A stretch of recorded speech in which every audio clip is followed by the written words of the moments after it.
Hello guys, myself Soumya and I welcome you on this beautiful channel Need Bioword. But before starting this video, it's my request to all viewers, please like, share and subscribe my channel. I promise you I will give you the best content for boards and NEET. So, today's topic is important MCQs of chapter Cell, the Unit of Life from MTZ publication, especially for NEET aspirants. So, let's get started. Topic is a cell and a cell theory. Question number first. Unicellular microscopic organisms were first studied by.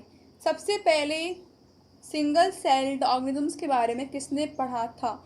Options are Robert Hooke, Priestley, Pasteur and Leeuwenhoek. तो इसका answer क्या है? इसका answer हो जाएगा D1 Leeuwenhoek, because Leeuwenhoek ने सबसे पहले 1673 में यूनिसेलुलर सेल्स को देखा था, यूनिसेलुलर लिविंग सेल्स को देखा था, इसलिए इसका आंसर हो जाएगा D1. Now next question. The most likely method used to determine the structural details of a cell organelle. अगर हमें एक सेल ऑर्गेनेल के स्ट्रक्चरल डिटेल को अच्छे से जानना है तो हम कौन सा मेथड यूज़ करेंगे उसके लिए? ऑप्शंस क्या हैं? ऑप्शंस हैं auto radiography, micro dissection, electron microscopy, phase contrast microscopy. तो इसका आंसर हो जाएगा इलेक्ट्रॉन माइक्रोस्कोपी, बिकॉज जो इलेक्ट्रॉन माइक्रोस्कोप होता है वो 2,50,000 के से लेके 4 लाख तक चीज़ों को वो मैग्नीफाई कर सकता है. कौन? Electron microscope. और इसमें जो लेंसेज प्रेजेंट होते हैं वो इलेक्ट्रोमैग्नेटिक मटेरियल के बने होते हैं. Now next question. The figures of cork cell as seen by Robert Hooke were published in the book. जैसे कि आप सब जानते ही हो कि रॉबर्ट हुक ने सबसे पहले डेड सेल्स को देखा था, वो भी कॉर्क सेल्स को देखा था, और उन्होंने अपनी ये जो फिगर थे कॉर्क सेल्स के वो कौन सी बुक में पब्लिश हुए थे, यहाँ पे क्वेश्चन है. तो ऑप्शंस क्या है? ऑप्शंस है यहाँ पे origin of species, species plantarum, genera plantarum and micrographia. इसका आंसर क्या है? इसका आंसर वही होगा जो, बिकॉज यहाँ पे हमें बताना है बुक का नेम, और रॉबर्ट हुक ने जो बुक लिखी थी उसी में इन फिगर्स का, इन कॉर्क सेल्स का जो फिगर है पब्लिश हुआ था. तो इसका आंसर हो जाएगा D1 micrographia. Next question. Cell theory was formulated by. Cell theory किसने दी थी? Option are Schleiden and Schwann, Robert Hooke, Leeuwenhoek and Marcello Malpighi. तो इसका आंसर है स्लेडन एंड एस्केवान. इन्होंने सबसे पहले सेल थ्योरी दी थी. Now what is cell theory? तो सेल थ्योरी उन्होंने ये कहा था कि जितने भी ऑर्गेनिजम्स हैं, लाइक प्लांट्स, एनिमल्स, बाकी जो भी हैं, वो सब बने हुए हैं सेल्स के, और सबकी बॉडी का ये जो सेल है वो एक तरीके का स्ट्रक्चरल एंड फंक्शनल यूनिट होती है पर्टिकुलर उस लिविंग ऑर्गेनिज्म की. बट इस थ्योरी में भी एक एक्सेप्शन था कि वायरसेस जो हैं वो इस थ्योरी को जो है वो फॉलो नहीं करते हैं. Now next question. ओमनिसेला ए सेलाई, ओमनिसेला ए सेलाई example, new cells arise from pre-existing cells. This statement was given by options are Sladen and Eskevan, Rodolphe Virchow, Robert Brown and Robert Hooke. तो ये जो स्टेटमेंट है कि जो न्यू सेल्स हैं वो प्री एग्जिस्टिंग सेल्स से आती हैं, किसने दिया था? तो इसका आंसर हो जाएगा रॉबर्ट वर्चो. रॉबर्ट वर्चो ने ये स्टेटमेंट दिया था कि न्यू सेल्स जो है प्रिमिटिव जो प्री एग्जिस्टिंग सेल्स हैं उनसे बनती हैं, और इस लॉ को कहा गया था the theory of cell lineage और common ancestry. Now next question. Match the column first and column second. Select the correct option from the given code. तो कॉलम फर्स्ट में दे रहे हैं साइंटिस्ट के नेम, और कॉलम सेकंड में दे रहे हैं उनकी डिस्कवरीज के बारे में. तो हमें सही साइंटिस्ट को उसकी जो डिस्कवरी है उससे मैच करना है. First one are is the Leeuwenhoek. Leeuwenhoek ने सबसे पहले देखा था लिविंग सेल को. आंसर क्या हो जाएगा? First one. First saw and describe a living cell. ना रॉबर्ट ब्राउन. रॉबर्ट ब्राउन ने सबसे पहले न्यूक्लियस को डिस्कवर किया था. तो इसका आंसर हो जाएगा third one, discovered the nucleus. Now Schleiden. Schleiden ने बताया था कि जो प्लांट्स होते हैं वो डिफरेंट काइंड्स की सेल्स से बने होते हैं. तो answer is the fourth one. All plants are compose of different kinds of cell. D1 क्या है? डी है एस्केवान. तो इसके बाद बताया था कि प्लांट्स में जो सेल वॉल प्रेजेंट है वो जो प्रेजेंट रहती है वो इनका एक बहुत ही यूनिक फीचर होता है। तो इसका आंसर हो जाएगा सेकंड वन। तो इसमें आंसर हो जाएगा A1। ए का सेकंड है, बी का थर्ड है, सी का फोर्थ एंड डी का सेकंड है। Now next question, who proposed a modification in the cell theory? Cell theory में मॉडिफिकेशन किसने दिया? तो options are Schleiden and Schwann, Rudolf Virchow, Robert Hooke and Marcello Malpighi. Schleiden और Schwann के साथ साथ रॉबर्ट वर्चो ने भी एक मॉडिफिकेशन दिया था सेल थ्योरी को। वो ये था कि ये जो न्यू सेल्स बनती हैं वो प्री एग्जिस्टिंग सेल से बनती हैं। Now next question, Tarun observed a slide of white blood cells under microscope. His teacher asked him to draw the diagram. Select the diagram which should be drawn by the Tarun. Now options क्या है यहाँ पे? Options यहाँ पे पहले option में यहाँ पे ये जो है ये RBCs का फिगर है, दूसरे में WBCs का है, और ये कुछ एपिथेलियल सेल्स का है, और ये चीक सेल का है, ह्यूमन चीक सेल्स का है, और ये एपिथेलियल सेल्स का है। तो अगर आपने WBC सेल्स का डायग्राम देखा है तो आप इस क्वेश्चन को आसानी से कर पाओगे। इसका आंसर हो जाएगा B1, बिकॉज ये जो है ये डिफरेंट डिफरेंट टाइप्स की WBCs का फिगर है। नाउ नेक्स्ट क्वेश्चन, अब हम MCQs पढ़ेंगे प्रोकैरियोटिक सेल्स टॉपिक से। तो इसका क्वेश्चन क्या है यहाँ पे, What is true about the genetic material of a prokaryotic cell? यहाँ पे पूछ रहे हैं कि प्रोकैरियोटिक सेल के जेनेटिक मटेरियल के बारे में कौन सा स्टेटमेंट यहाँ पे सही है। ऑप्शंस क्या हैं? ऑप्शंस यहाँ पे हैं कि लेक्स हिस्टोन, उसमें हिस्टोन प्रोटीन्स नहीं होते हैं। Not enveloped bye nuclear membrane, इनके न्यूक्लियस में न्यूक्लियर मेम्ब्रेन प्रेजेंट नहीं होती, बिल्कुल सही बात है। Composed of a single circular DNA molecule, इनके अंदर सिंगल सर्कुलर DNA मॉलिक्यूल होता है, ये भी बिल्कुल सही है। Last one is the all of these. तो इसका आंसर क्या हो जाएगा? इसका आंसर हो जाएगा all of these. Now next question, dash are self replicating extrachromosomal segments of double standard circular and naked DNA present in a bacterial cell। ये बोल रहे हैं ये एक्स्ट्रा क्रोमोसोमल सेगमेंट्स होते हैं डबल स्टैंडर्ड सर्कुलर DNA के, जो कि नेक्टली बैक्टीरियल सेल में हमको मोस्टली मिलते हैं, और ये सेल्फ रेप्लिकेटिंग होते हैं। तो इनका नेम क्या है? Options are plasmids, nucleoid and mesosomes, bacteriophage. तो इसका आंसर क्या है? इसका आंसर हो जाएगा plasmids. Now next question, prokaryotic cells are generally dash and multiply dash than the eukaryotic cells. इसका आंसर क्या है? अब पढ़ेंगे options, smaller and slower, larger and slower, smaller and faster, larger and faster. तो यहाँ पे रेट ऑफ मल्टीप्लिकेशन जो है उसको यहाँ पे पूछ रहे हैं। तो प्रोकैरियोटिक सेल्स जो होती हैं वो जनरली स्मॉलर होती हैं, बट वो मल्टीप्लाई करती हैं faster than the eukaryotic cell. So answer is the C1। अब ऐसा क्यों है? ऐसा इसलिए है बिकॉज ये जो प्रोकैरियोटिक सेल्स होती हैं ये प्रिमिटिव सेल्स होती हैं। प्रिमिटिव सेल में अभी भी एसेक्सुअल रिप्रोडक्शन दिखने को मिलता है, और एसेक्सुअल रिप्रोडक्शन जो है वो ज़्यादा टाइम नहीं लेता है, बिकॉज वो इतना कॉम्प्लेक्स और एडवांस नहीं होता है as compare to eukaryotic cells. Like उसमें अगर बात करें हम कि कैसे एसेक्सुअल रिप्रोडक्शन होता है, तो उसमें बाइनरी फिजन, स्पोलेशन, इन सब की हेल्प से इनमें रिप्रोडक्शन चलता है, इसलिए इनका जो रेट ऑफ रिप्रोडक्शन है बहुत ही फास्टर होता है। Now next question, select the option which arranges the following steps in a correct sequence as per gram staining technique. यहाँ पे ग्राम स्टेनिंग टेक्निक की कुछ पॉइंट्स दिए गए हैं, कैसे कैसे मतलब इस होता है, तो उसे हमें एक सिक्वेंस में लगाना है। अगर हम बात करें कि ग्राम स्टेनिंग टेक्निक क्या है, तो इस टेक्निक से हम वायरस कोई पर्टिकुलर बैक्टीरिया है उसका हम स्ट्रेन जानते हैं कि वो ग्राम पॉजिटिव है, ग्राम नेगेटिव है। तो यहाँ पे हमको बताना है आंसर। अब यहाँ पे क्या दे रखा है? ट्रीटमेंट विद 0.5% आयोडीन सोल्यूशन, ये फर्स्ट वन है। सेकेंड वन क्या है? Washing with water. Third one क्या है? Treatment with absolute alcohol and staining with weak alkaline solution of crystal violet. तो यहाँ पे हमें इन्हें एक सिक्वेंस से लगाना है। ऑप्शंस के ऑप्शंस हैं 4 फर्स्ट, सेकेंड थर्ड, थर्ड 2 1 4, 3 1 2 4, 4 2 3 1। तो इसका आंसर क्या हो जाएगा?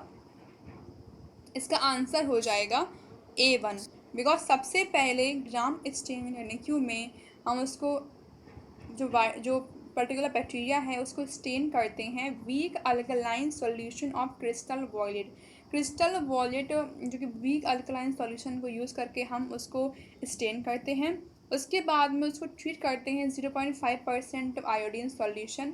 उसके बाद फिर आयोडीन सॉल्यूशन से उसको ट्रीट करने के बाद में वाटर से उसको वॉश कर देते हैं। देन लास्ट में हम उसको ट्रीट करते हैं अल्कोहल और एसीटोन से, इसलिए इसका आंसर हो जाएगा A1। Now next question, which of the following statements are correct, means कौन से स्टेटमेंट सही हैं। तो ऑप्शंस क्या हैं, Bacillus subtilis is a gram-positive bacteria. Escherichia coli is a gram-negative bacteria. Washing of the gram stains in gram-negative bacteria is due to the high lipid content of the cell wall, which get dissolved in organic solvents like acetone. तो हमें इसका answer निकालना है। तो इसमें जो जो तीन जो स्टेटमेंट्स दिए गए हैं ये मोस्टली सभी करेक्ट हैं, तो इसका आंसर हो जाएगा D1। First second third is correct.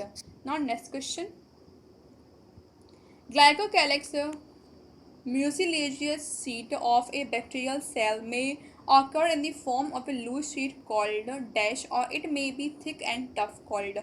यहाँ बोल रहे हैं ग्लाइकोकैलिक्स के बारे में जो कि मोस्टली बैक्टीरियल सेल में प्रेजेंट रहती है। बैक्टीरियल सेल की आउटर मोस्ट लेयर में ग्लाइकोकैलिक्स प्रेजेंट होती है। अगर वो ग्लाइकोकैलिक्स बहुत लूजली फॉर्म में प्रेजेंट है, अगर वो लूज शीट के फॉर्म में प्रेजेंट है तो उसे कहा जाता है स्लाइम लेयर। बट अगर वो वहाँ पे थिक है, बहुत टफ है, तो उसे कहा जाता है कैप्सूल। ये जो ग्लाइकोकैलिक्स होती है ये मोस्टली बनी होती है पॉलीसेकेराइड्स की और ये सबसे आउटर मोस्ट लेयर होती है। तो इसका आंसर क्या हो जाएगा, इसका आंसर हो जाएगा स्लाइम लेयर एंड कैप्सूल।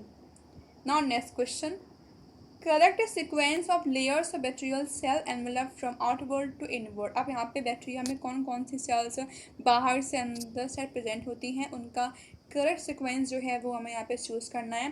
तो ऑप्शंस क्या है, ऑप्शन है cell wall, glycocalyx, then cell membrane, cell membrane, glycocalyx and cell wall, glycocalyx, cell wall, cell membrane, glycocalyx, cell membrane, cell wall. तो इसका आंसर क्या हो जाएगा, इसका आंसर हो जाएगा C1। सबसे आउटर मोस्ट लेयर जो बैक्टीरिया में मिलती है उसे कहा जाता है ग्लाइकोकैलिक्स। उसके जस्ट बाद आता है cell wall and then cell membrane. Now next question, mesosomes are the infoldings of cell membrane विच।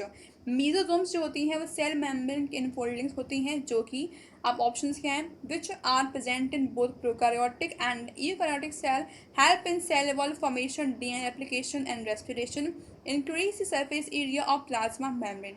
अब हमें इसमें से जो सही ऑप्शन है वो चूज़ करना है। तो ऑप्शंस क्या हैं, ऑप्शंस है first and second, second and third, first and third and first second and third. तो यहाँ पे अगर हम पहला स्टेटमेंट देखें तो यहाँ बोल रहे हैं कि मीजोजोम्स जो होते हैं वो बोथ प्रोकैरियोट्स और यूकैरियोट्स मिलते हैं। ये बिल्कुल रॉन्ग है, बिकॉज जो मीजोजोम्स होते हैं वो सिर्फ प्रोकैरियोटिक सेल्स में मिलते हैं, वो यूकैरियोटिक सेल्स में नहीं मिलते हैं। तो इसका आंसर हो जाएगा second one and third one. Answer क्या है, आंसर इसका हो जाएगा B, first and third. Now next question, which of the following is enveloped by a nuclear membrane. इनमें से कौन से स्ट्रक्चर ऐसे हैं जिनमें न्यूक्लियर मेम्ब्रेन प्रेजेंट होती है। पहले यहाँ पे दिखा रहे हैं टिपिकल बैक्टीरियाज को, बैक्टीरिया में न्यूक्लियर मेम्ब्रेन नहीं मिलती है। आपको ये चीज़ याद रखनी है कि बैक्टीरिया में सेल मेम्ब्रेन तो मिलती है बट इसमें न्यूक्लियर मेम्ब्रेन जो है एब्सेंट होती है। PPLOB टाइप के वायरस हैं, इनमें भी न्यूक्लियर मेम्ब्रेन नहीं मिलती है। कोई भी टाइप का वायरस हो बैक्टीरिया हो, उसमें न्यूक्लियर मेम्ब्रेन नहीं मिलेगी। उसका आंसर क्या हो जाएगा, इसका आंसर हो जाएगा D1, none of these. Now next question, if you remove the fimbriae from the bacterial cell. अगर आप एक बैक्टीरियल सेल से फिम्ब्रियाई जो उसकी बॉडी में बाहर इतनी सारी प्रेजेंट होती है, अगर आप वो हटा दो तो which of the following would you expect to happen. तो क्या होगा, ऑप्शंस क्या हैं, the bacteria could not longer swim, the bacteria would not adhere to the host tissue, transportation of molecules across the membrane would stop, shape of bacteria would change. तो क्या होगा यहाँ पे, तो इसका आंसर होगा B1, bacteria would not adhere to the host tissue. Bacteria की बाहर साइड बॉडी में बहुत सारी फिम्ब्रियाई जो हैं वो प्रेजेंट होती हैं। इनका वर्क क्या होता है, ये इनका वर्क होता है कि ये बैक्टीरिया को कोई भी सॉलिड सरफेस से कोई भी सरफेस हो उससे अटैच करने में हेल्प करती हैं। अगर बैक्टीरिया की बॉडी में ये फिम्ब्रियाइज जो है प्रेजेंट नहीं होंगी तो बैक्टीरिया जो है कोई भी सरफेस से चिपक नहीं पाएगा या एडहेर नहीं हो पाएगा। So answer is the B1। Now next question, type of ribosomes found in prokaryotes. Prokaryotes में कैसे राइबोसोम मिलते हैं? Options are 80S type, 70S type, 30S type and 50S type. तो इसका आंसर क्या है? इसका आंसर हो जाएगा B1 70S type. Which of these is not correct regarding ribosomes. Ribosomes के लिए कौन सा स्टेटमेंट्स यहाँ पे रॉन्ग है? ऑप्शंस क्या? नॉन मेम्ब्रेन बाउंड, इनमें मेम्ब्रेन प्रेजेंट नहीं होती, बिल्कुल सही बात है। Present in cytoplasm and on ER, ये मोस्टली साइटोप्लाज्म और ER में मिलते हैं, ये भी सही है। एब्सेंट इन क्लोरोप्लास्ट, ये क्लोरोप्लास्ट में एब्सेंट रहते हैं और माइटोकॉन्ड्रिया में भी एब्सेंट रहते हैं, जो कि बिल्कुल रॉन्ग है। Take part in protein synthesis, इनका मेन वर्क होता है प्रोटीन सिंथेसिस करना, ये बिल्कुल सही है। तो इसका आंसर क्या हो जाएगा? इसका आंसर हो जाएगा C1 बिकॉज ये क्लोरोप्लास्ट और माइटोकॉन्ड्रिया में मिलते हैं, ये रॉन्ग स्टेटमेंट है। Now next question, polyribosomes are aggregation of, जो पॉलीराइबोसोम्स होते हैं ये एग्रीगेशन होते हैं किसके? Options are ribosome and RNA। Peroxisomes, several ribosomes held together by a string of mRNA and RNA। जैसे मान लो ये हमारा mRNA है और इस पर बहुत सारे राइबोसोम्स जो हैं एक ही जगह पे इकट्ठे प्रेजेंट हैं, तो इससे कहा जाएगा पॉलीराइबोसोम्स। ठीक है, इसे क्या बोलेंगे? इसे कहा जाएगा पॉलीराइबोसोम्स। राइबोसोम्स जो होते हैं वो दो फॉर्म में हमको मिलते हैं। फर्स्ट वन इज दी मोनोसोम्स और सेकेंड वन आर दी पॉलीराइबोसोम्स। ये जो मोनोसोम्स के फॉर्म मिलेंगे या हमको मिलेंगे रॉ सेट्स के फॉर्म में, और इनके जो हेलिकल ग्रुप्स होते हैं उसे ही कहा जाता है पॉलीराइबोसोम्स। अब बात ये आती है कि ये पॉलीराइबोसोम से बनते कब हैं? पॉलीराइबोसोम तब बनते हैं जब एक्टिव प्रोटीन सिंथेसिस चलती है, जब एक्टिव प्रोटीन सिंथेसिस सेल में हो रही होती है तब ये बनते हैं। Now next question, plant cell differ from animal cell. Plant cell जो है वो अलग होती है एनिमल सेल से in having, options are cell wall, plastids, a large central vacuole and all of these. अगर आपने सही से प्लांट सेल के बारे में पढ़ा है तो उसके अंदर सेल वॉल, प्लास्टिड और एक लार्ज सेंट्रल वैक्यूल ये सभी मिल जाते हैं। तो इसका आंसर क्या है? इसका आंसर हो जाएगा all of these. Now next question,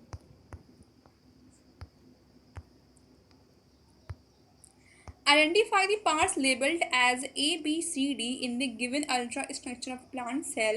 Select the correct option। तो हमें इस प्लांट सेल के लेबल्ड पार्ट है उनकी नेमिंग करनी है, वो भी करेक्टली। सबसे पहले हम देखेंगे इनके ऑप्शंस को। ऑप्शंस क्या हैं? Plasma membrane, chloroplast, mitochondria, Golgi complex, plasma membrane, mitochondria, chloroplast, RER, cell wall, mitochondria, chloroplast, RER, cell wall, chloroplast, mitochondria and Golgi complex. तो इसका आंसर क्या हो जाएगा? इसके आंसर को फाउंड करने के लिए हम सबसे पहले ध्यान देंगे इस पर्टिकुलर डायग्राम पे।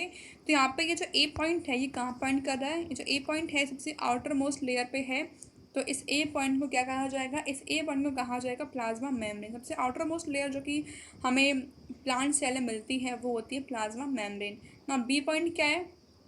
ये जो बी पॉइंट है वो क्लोरोप्लास्ट की तरह दिख रहा है, तो इसका आंसर हो जाएगा क्लोरोप्लास्ट। C1 क्या है? सी जो है ये माइटोकॉन्ड्रिया है। अगर आप इसके अंदर के स्ट्रक्चर देखें तो कुछ इस तरीके से बने हुए हैं इसके अंदर स्ट्रक्चर्स, ये है mitochondria. C1 is the mitochondria and D1 are Golgi complex. ये जो है बिल्कुल जस्ट ये न्यूक्लियस के पास प्रेजेंट है, इसलिए ये हो जाएगा गोल्गी कॉम्प्लेक्स। तो आंसर क्या हो जाएगा?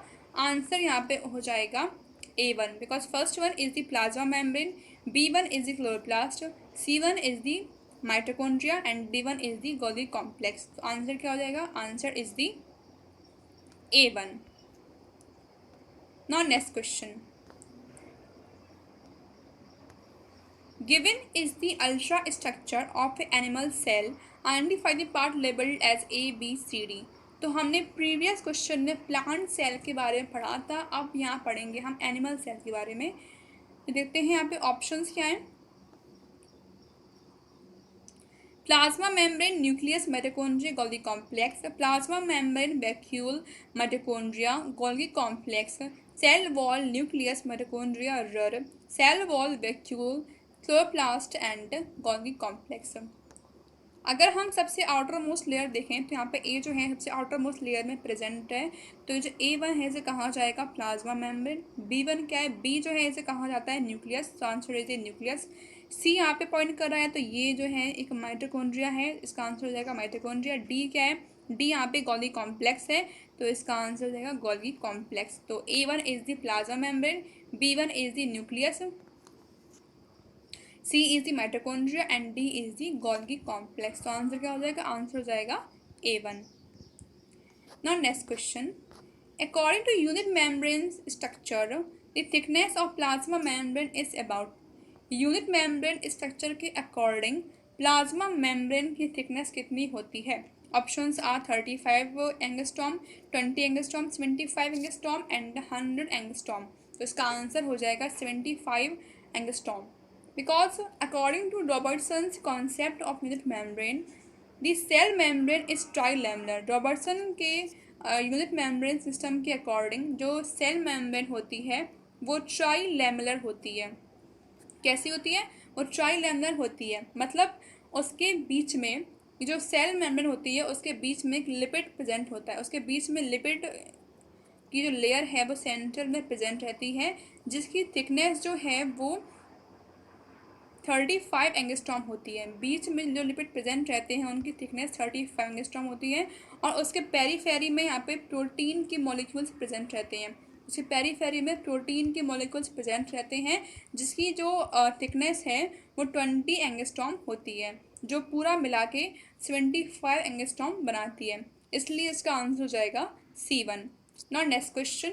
The best material for the study of structure of cell membrane. अगर हमें एक सेल मेम्ब्रेन की स्टडी करनी है तो उसके लिए सबसे बेस्ट मटेरियल क्या होगा? Options are RBC of human, liver cell, kidney cell and muscle cell. तो इसका आंसर हो जाएगा RBC ऑफ ह्यूमन. अब ऐसा क्यों है?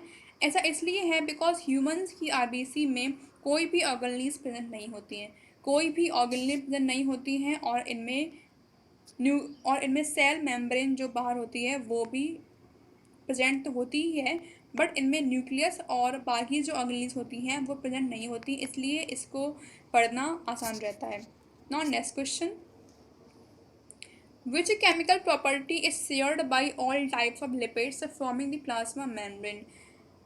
ऐसी कौन सी प्रॉपर्टी है जो सभी लिपिड्स शो करते हैं, स्पेशली वो जो प्लाज्मा मेम्ब्रेन फॉर्मेशन में हेल्प करते हैं? Option of sugar component, glycerol backbone, phosphate group and hydrophobic region. तो answer is the hydrophobic region. जितने भी लिपिड्स हैं वो सब हाइड्रोफोबिक रीजन शो करते हैं. Now next question. Lipid molecules present in the plasma membrane have polar heads and non-polar tails. Which option represent the correct arrangement of lipids in lipid bilayer? तो जो plasma membrane होती है उसमें lipids जो हैं वो सेंटर में present रहते हैं, जिसमें उसके पोलर हेड्स होते हैं और नॉन पोलर टेल होती है. उसका जो हेड होता है वो पोलर होता है, उसकी टेल जो है वो नॉन पोलर होती है. तो यहाँ पे हमें बिल्कुल करेक्ट जो अरेंजमेंट है लिपिड्स का वो शो करना है. लिपिड्स जो होते हैं एक्चुअल में वो एम्फीपैथिक होते हैं. एम्फीपैथिक मतलब होता है कि वो पॉजेस करते हैं both polar hydrophilic head and non polar hydrophobic tell, इसलिए इन्हें कहा जाता है एम्फीपैथिक. तो इसका आंसर क्या है? इसका आंसर हो जाएगा B1.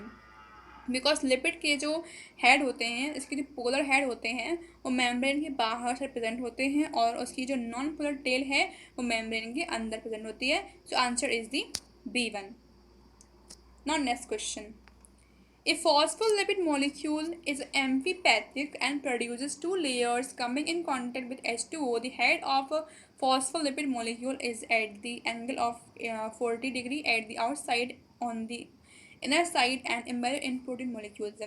जैसे कि आपने प्रीवियस क्वेश्चन में लिपिड मॉलिक्यूल्स के अरेंजमेंट को देखा था, तो उनका जो पोलर हेड था वो मेम्ब्रेन के बाहर प्रेजेंट था, तो answer is the at the outer surface. Now next question. Lipids are arranged within the membrane with the options are polar head toward inner side and hydrophilic tail toward outside. ये wrong है. Both heads and tail toward outside, heads toward outside and tail toward inside, both heads and tail toward inside. तो इसका answer क्या है? इसका answer हो जाएगा C1 because head जो है लिपिड्स के वो हमेशा बाहर साइड होते हैं और टेल जो है वो अंदर साइड होती है। Now next question, most abundant lipid in the cell membrane. Cell membrane में मिलने वाला कौन सा लिपिड है जो सबसे एबंडेंटली प्रेजेंट होता है? Option are cutin, glycolipid, steroid and phosphoglycerides. इसका आंसर क्या है? इसका आंसर हो जाएगा D1 phosphoglycerides. Now next question. Which is the best way to separate intact chloroplast from the green leaves of angiospermic plants? अगर हमें एक एंजियोस्पर्मिक प्लांट से उसकी जो क्लोरोप्लास्ट है उसको बिल्कुल ही हटाना है तो हम कौन सा मतलब मेथड यूज़ करेंगे? Options are petrol ether, chloroform, 10% sucrose solution and alcohol.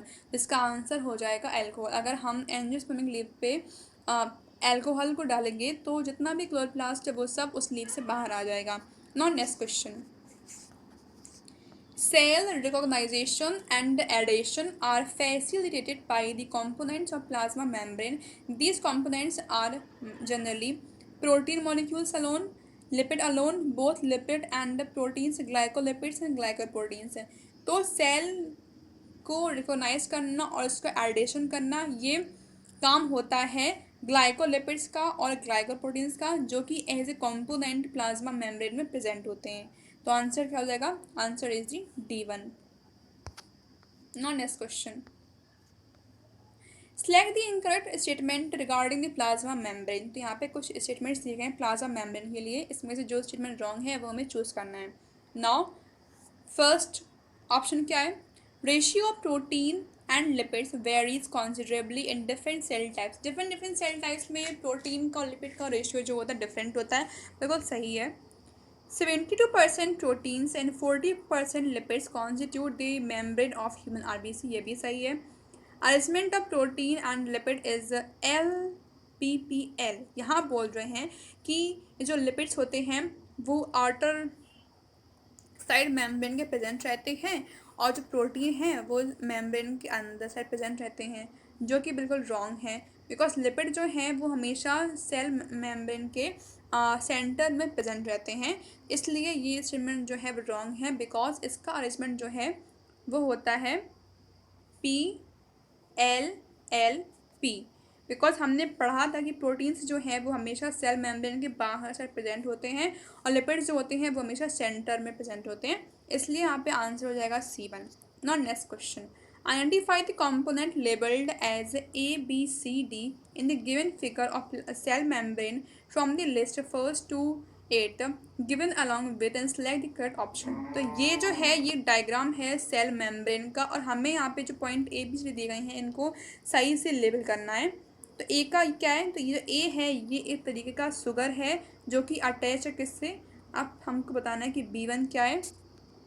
तो बी जो है वो एक तरीके का प्रोटीन है। बी क्या है? बी जो है वो एक तरीके का प्रोटीन है जो कि जिससे शुगर जो है अटैच है। तो हमने दो यहाँ के ढूंढ लिए हैं कि ए यहाँ पे शुगर है और ये जो बी है वो प्रोटीन है। नेक्स्ट क्या है? नेक्स्ट है ये सी और इसे कहा जाएगा तो इससे कहा जाएगा लिपिड बाइलेयर बिकॉज ये जो है ये आप देख रहे हो ये स्मॉल स्मॉल हेड के फॉर्म में अरेंज हैं, तो ये क्या है? ये लिपिड की बाइलेयर है। C1 is lipid bilayer. D क्या है? और डी जो है इसे कहा जाता है इंटीग्रल प्रोटीन। तो इसका आंसर क्या हो जाएगा?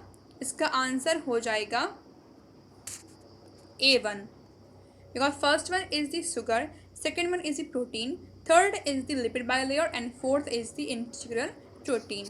Now next question, integral cell membrane proteins are partially embedded in the lipid layers, are completely embedded in the lipid layers, show lateral but not vertical movements, all of this. इसका answer क्या है? इसका answer हो जाएगा all of this. कहीं कहीं हमें sales में जो इंटीग्रल प्रोटीन्स होते हैं वो पार्शली एम्बेड दिखते हैं और कहीं कहीं कम्प्लीटली एम्बेड रहते हैं, इसलिए जितने भी स्टेटमेंट्स हैं ये सभी करेक्ट हैं।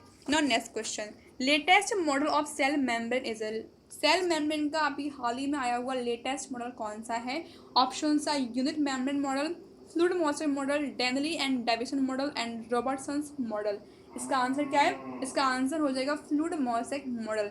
इस मॉडल को सबसे पहले दिया था सिंगर एंड निकोलसन ने। सिंगर एंड निकोलसन ने इस मॉडल को दिया था कब? 1792 में ये मॉडल आया था जिसको वाइडली एक्सेप्ट किया गया था और उनके अकॉर्डिंग जो सेल मेम्ब्रेन थी वो एज ए क्वासी फ्लूइड की तरह काम करती है।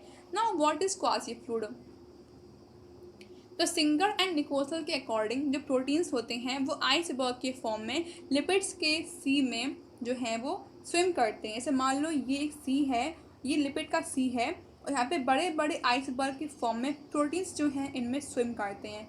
तो ये जो थ्योरी थी वो फ्लूइड मोज़ेक मॉडल था जो कि निकोलसन जो कि सिंगर एंड निकोलसन ने दिया था। Now next question, according to the modern concept cell membrane is a solid quasi fluid and a solidified sheet. तो इसका आंसर हो जाएगा quasi fluid. Now next question, molecules in the membrane that limit its permeability are. ऐसे कौन से molecules हैं जो कि सेल मेम्ब्रेन में प्रेजेंट रहते हैं और जो कि परमेबिलिटी को कम करते रहते हैं? ऑप्शंस के हैं, ऑप्शंस है carbohydrate, phospholipids, proteins and water. इसका आंसर क्या है? इसका आंसर हो जाएगा फॉस्फोलिपिड्स। फॉस्फोलिपिड जो हैं वो परमेबिलिटी को कम करते हैं। Now next question, who give the laminar और sandwich model of cell membrane? Cell membrane का सैंडविच मॉडल किसने दिया था? ऑप्शंस क्या हैं? Option Singer and Nicolson, Danielli and Davson, J Robertson and none of these. इसका आंसर हो जाएगा Danielli and Davson. Now next question, The fluid mosaic model explains which aspect of a cell membrane। जो fluid मॉसेक model है जिसको दिया था Singer and Nicolson ने, ये सेल मेम्ब्रेन का कौन से एस्पेक्ट को एक्सप्लेन करता है? ऑप्शंस क्या है? ऑप्शंस यहाँ पे हैं only structural aspect, only functional aspect, both structural and functional aspect, only fluidity of the membrane. तो इसका आंसर हो जाएगा both structural and functional aspect. Now next question, cell membrane is selectively permeable, this means that is.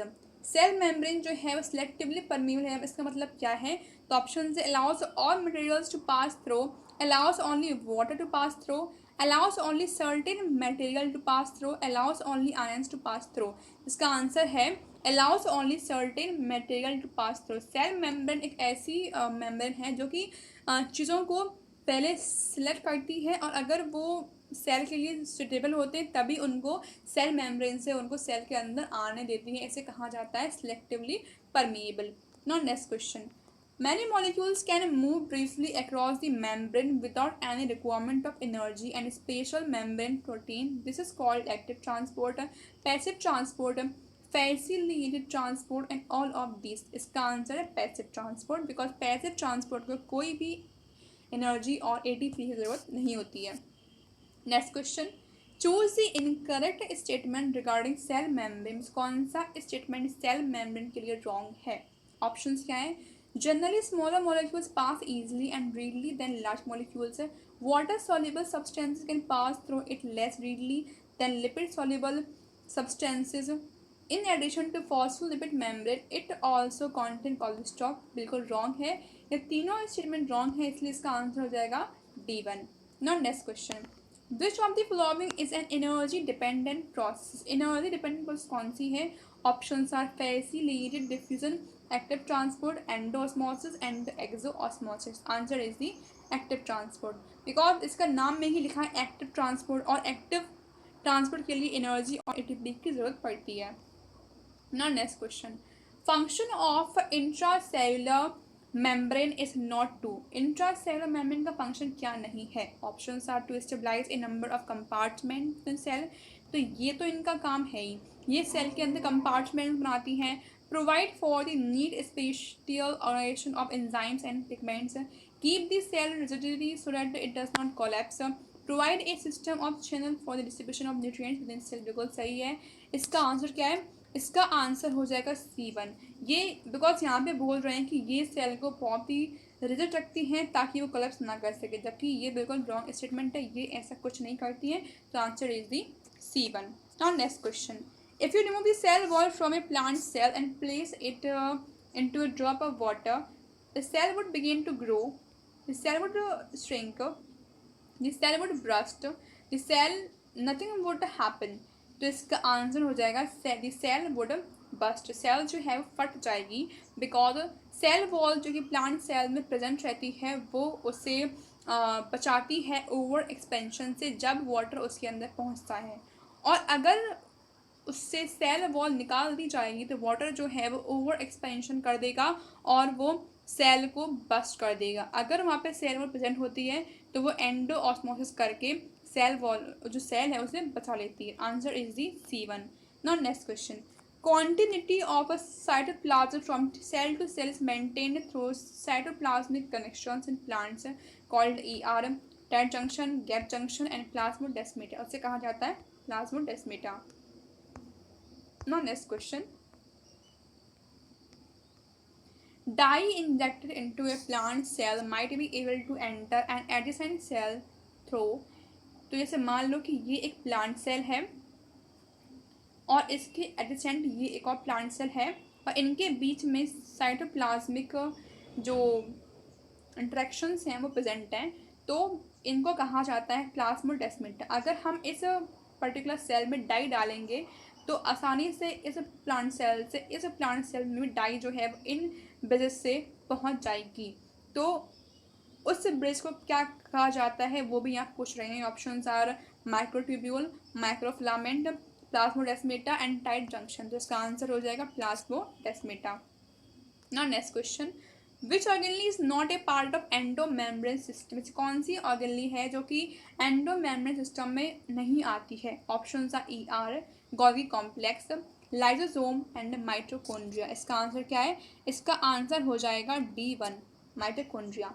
Because endomembrane system जो है वो एक group होता है मेम्ब्रेन बाउंड ऑर्गेनलीज का, like ER, lysosomes, Golgi complex and vacuole. So answer is D1. Now next question, a cell which is very active in the synthesis and secretion of protein would be expected to have। ऐसी cell जिनके अंदर जो बहुत ही active है protein synthesis के लिए, उसके अंदर क्या प्रेजेंट होगा।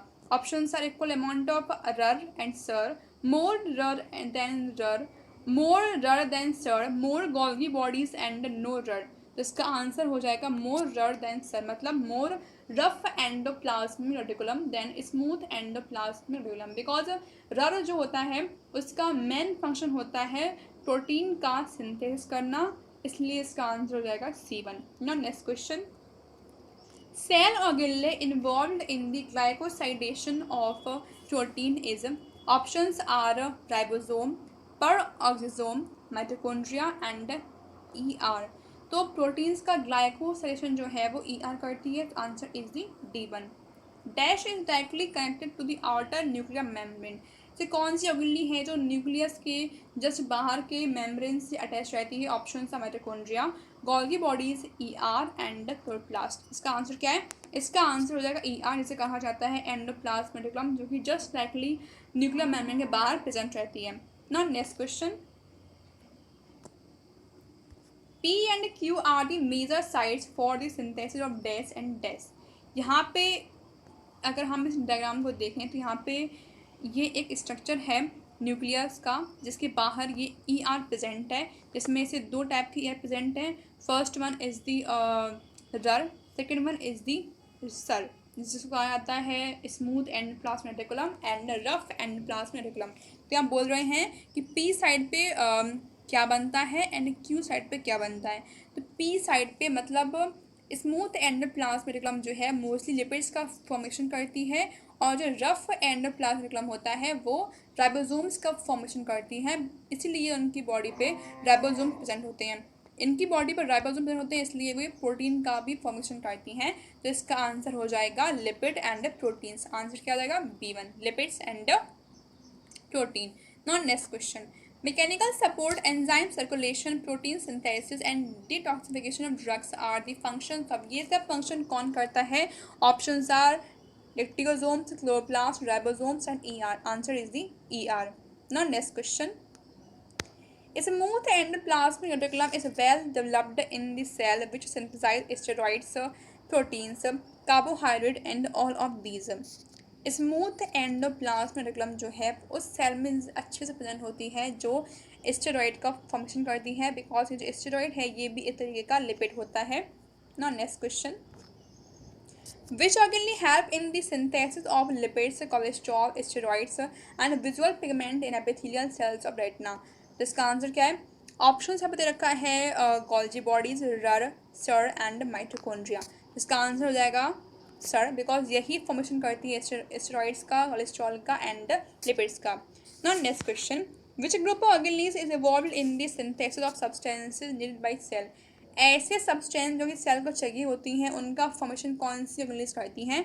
Option lysosome, vacuole, ribosome, vacuole, RER, SER, ribosome, RER, SER, RER, lysosome and vacuole. तो इसका आंसर हो जाएगा C1, ribosome, RER and SER, यही फॉर्मेशन करती हैं उन सब्सटेंसेस का जो सेल को सबसे ज़्यादा चाहिए होते हैं। Now next question, which of the following cell organelles are named after the name of it discoverers? कौन सी सेल ऑर्गेनीज है जिनको नेम दिया गया है उनके डिस्कवरर के नेम के बाद? तो options are ER, DNA, Golgi bodies and mitochondria. इसका आंसर क्या है? इसका आंसर हो जाएगा C1, गोल्जी बॉडीज, बिकॉज ये जो बॉडीज हैं इनको नाम गोल्जी बॉडीज इसलिए दिया गया था बिकॉज इनको सबसे पहले कैमिलो गोल्जी ने फाउंड किया था। तो इसका आंसर क्या है? इसका आंसर हो जाएगा C1। Now next question, select the option with the correct labeling of given structure of Golgi apparatus। ये जो है एक्चुअल में Golgi apparatus है और हमें इनकी करेक्ट लेबलिंग करनी है। ऑप्शंस क्या है? ऑप्शंस हैं cisternae, vesicle, trans face, cis face, cisternae, vesicle, cis face, trans face, vesicle, cisternae, cis face, trans face, tubules, vesicle, trans face and cis face. तो हम इनकी लेबलिंग करेंगे। तो जो ए पार्ट है ये क्या है? ये जो ए पार्ट है वो इसकी सिस्टर्नाई है। जितने भी इसमें जो ये इस टाइप के जो स्ट्रक्चर्स प्रेजेंट हैं इन सबको कहा जाता है सिस्टर्नाइन। तो A1 इज़ दी सिस्टर्नाइन। अब B1 क्या है? B जो है ये इसे कहा जाता है वेसिकल, जो कि लास्ट में इसके अंदर से बन के निकलता है। This one is the vesicle. What is C? जो फेस इसका बाहर की साइड प्रेजेंट होता है वो इसका होता है ट्रांसफेज, और जो फेस इसका अंदर साइड प्रेजेंट होता है उसे कहा जाता है सिस फेज। तो इसका आंसर क्या हो जाएगा? इसका आंसर हो जाएगा A1, because first is cysternine, second is the vesicle, second C1 is the transphase and D1 is the cis phase। तो गाइस आज का जो वीडियो है यहाँ पे एंड होता है। अगर आपको वीडियो पसंद आया हो तो प्लीज़ इसको लाइक करें, कमेंट करें एंड चैनल को सब्सक्राइब करें। Thank you so much.